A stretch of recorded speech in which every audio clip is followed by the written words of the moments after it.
Dan jaga perkasa, seirama dan satu suara, sambil bernyanyi lagu hura-hura, itulah prajurit infanteri. Dalam penugasan, batalion melakukan berbagai persiapan untuk memastikan kesiapan operasional dan efektivitas dalam menjalankan tugas.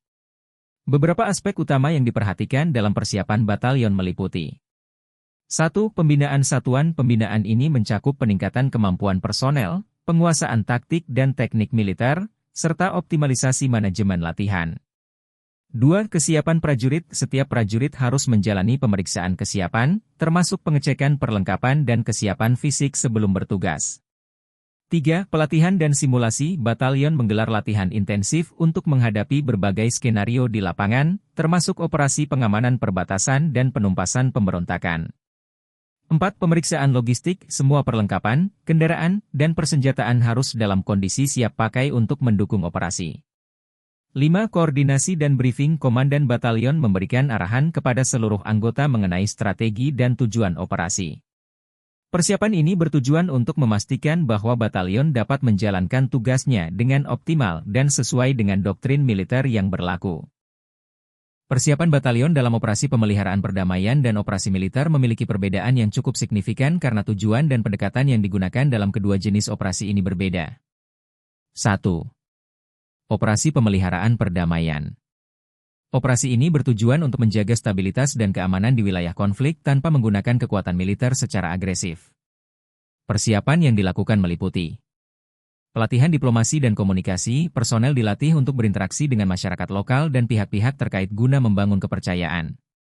Pemahaman hukum internasional. Pasukan harus memahami aturan keterlibatan dalam misi perdamaian yang ditetapkan oleh PBB atau organisasi internasional lainnya.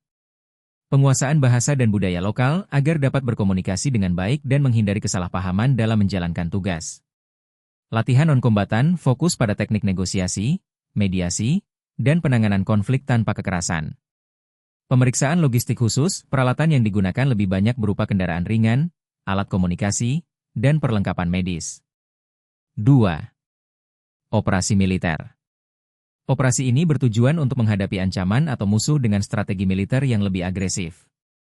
Persiapan yang dilakukan meliputi latihan tempur intensif. Pasukan dilatih dalam strategi pertempuran, penggunaan senjata berat, dan taktik militer.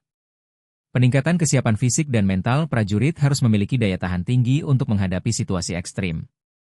Pemeriksaan persenjataan dan kendaraan tempur. Semua perlengkapan harus dalam kondisi siap pakai, termasuk tank, helikopter, dan senjata berat.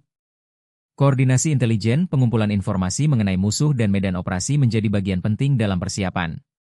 Strategi serangan dan pertahanan. Pasukan harus memahami berbagai skenario pertempuran dan cara bertahan dalam kondisi sulit. Secara umum, operasi pemeliharaan perdamaian lebih berfokus pada pendekatan diplomatis dan kemanusiaan, sementara operasi militer lebih menekankan aspek tempur dan strategi pertahanan. TNI melaksanakan berbagai jenis operasi di Papua, yang mencakup operasi militer dan operasi kemanusiaan. Berikut beberapa jenis operasi yang dilakukan. 1. Operasi militer. TNI menjalankan operasi untuk menghadapi kelompok bersenjata yang mengancam keamanan di Papua. Salah satu operasi yang sering disebut adalah Operasi Damai Kartens, yang bertujuan untuk menanggulangi ancaman dari kelompok separatis.